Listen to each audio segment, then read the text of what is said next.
Hey everyone, it's Julie here with TipRanks, and today we're taking a look at two strong buy finance stocks. So let's get into it. Alright guys, welcome back. Thank you all so much for being here. Today we're taking a look at two stocks in the financial sector, both coming in with strong buy ratings from Wall Street, price targets that would imply some double-digit upside, and some low PE ratios. So today we're going to take a look at these companies, what it is that they do, and of course what those analysts are predicting for the stock's future. We found today's companies using the TipRanks stock screener. Found at the top of the screener menu, we put in a few different filters today, including price targets with double-digit upside, a strong buy analyst consensus, focused in on the financial sector, and a PE ratio below 15 to give us a list of companies below. You can try the stock screener for yourself over on the TipRanks website or right on the TipRanks mobile app as well. You can download by scanning the QR code on your screen or following links in the description down below.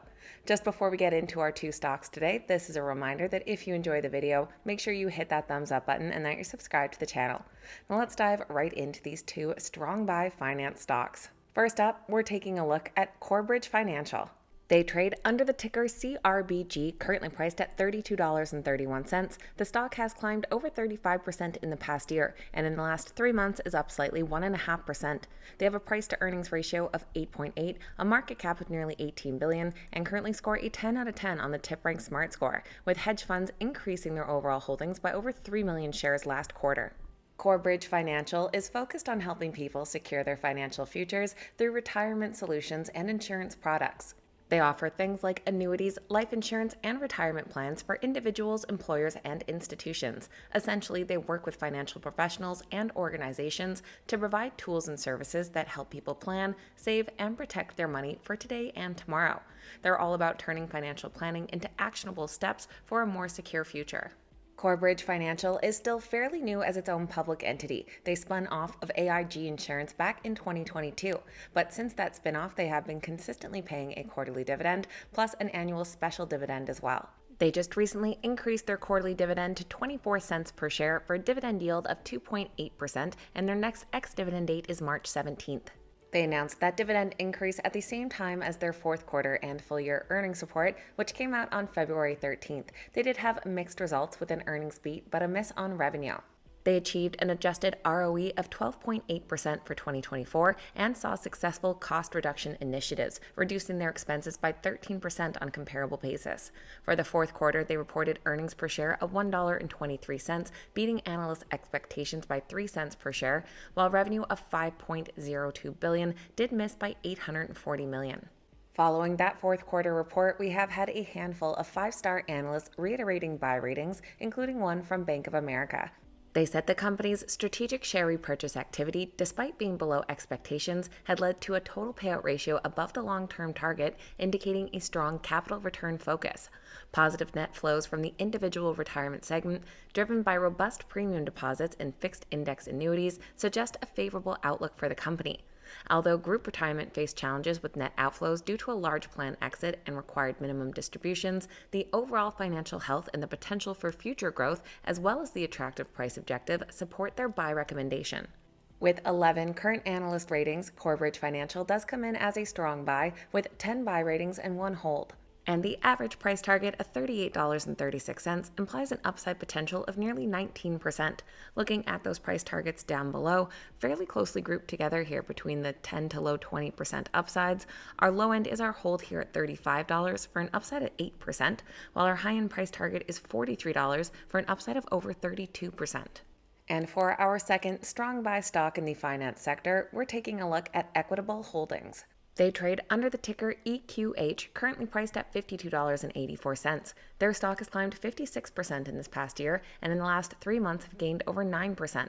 With a market cap of $16.5 billion, their PE ratio comes in at 13.6 and currently score a 7 out of 10 on the TipRanks Smart Score.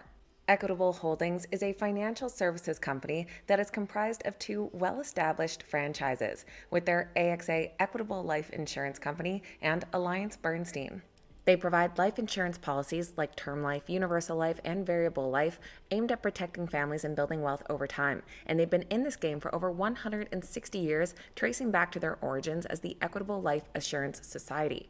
They also manage investments for individuals, institutions, and advisors through their subsidiary, AllianceBernstein, including mutual funds, portfolio management, and financial planning services. Equitable Holdings also pays out a quarterly dividend. And their upcoming dividend is also right around 24 cents per share. For a dividend yield of 1.83%, their ex-dividend date is March 5th. Just yesterday, they did announce that they would be boosting their stake in AllianceBernstein. They entered a reinsurance deal with the Reinsurance Group of America that will provide Equitable with capital to boost its stake in the operating partnership of AllianceBernstein to as much as 77.5% from its current 61.9% stake. This follows the company's fourth quarter earnings report back on February 5th, where they did come out with results that fell short of analyst expectations, but saw some notable year-over-year growth. They saw full-year non-GAAP operating earnings of $2 billion, which was up 29% year-over-year, and their assets under management increased 10% year-over-year, exceeding $1 trillion. The company also had record cash flow generation of $1.5 billion and some strong organic growth in their business segments. Their earnings per share for the quarter came in at $1.57, which did fall 5 cents short of analyst expectations, and revenue of $3.62 billion missed by $360 million, but grew 66% year-over-year. Just today, an analyst from BMO Capital increased their price target on the stock. The increase to the firm's target price stems from the company accelerating its free cash flow profile improvement trajectory by divesting what is a lower free cash flow conversion and a higher volatility insurance business. And they aren't the only analyst that we've seen recently increase their price target. Equitable Holdings has 9 current analyst ratings and does come in as a strong buy with 8 buys and 1 hold. Their average price target comes in at $61.56, implying an upside potential of 16.5%. And looking down below here, we can see several analysts over the last couple of weeks bumping up their price targets. On the low end, we do have a hold here at $53, which would be basically a flat price target, while our high-end price target is $72 from BMO for an upside of over 36%. So that is a quick look at 2 strong buy stocks in the finance sector. Let me know your thoughts on these companies in the comments down below, and what other companies in this niche have been catching your eye lately. I always love hearing from you guys. Please keep in mind these videos are never a suggestion to buy or sell any specific stock, just sharing what those Wall Street analysts are up to, so please make sure you always stick to your own investment plan. Thank you guys so much for watching. Have a wonderful day. I'll see you back here next time.